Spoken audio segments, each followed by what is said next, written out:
Des ambassadeurs de l'Union européenne accrédités au Tchad se disent préoccupés par les délais de la transition.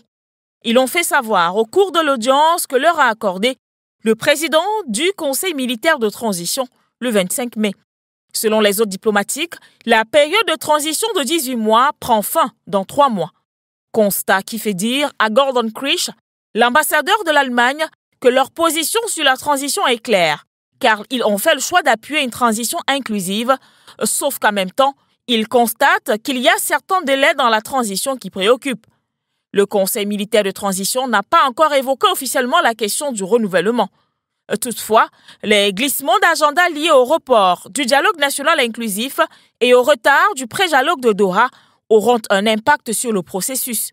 Étaient alors présents Kurt Cornelis de la délégation de l'Union européenne, Bertrand Kocheri de la France, Gordon Krisch de l'Allemagne et Madame Sonsoles Ballesteros, chargée d'affaires de l'ambassade d'Espagne.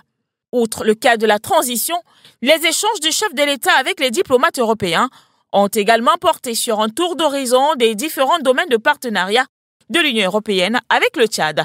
Surtout que l'Union européenne est un partenaire traditionnel du Tchad et la coopération Tchad-Union européenne est diverse et reste variée.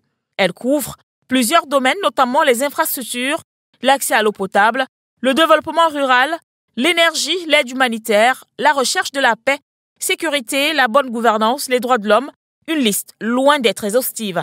Au sortir de l'audience, le président du Conseil militaire de transition les a encouragés à maintenir et à dynamiser ce partenariat.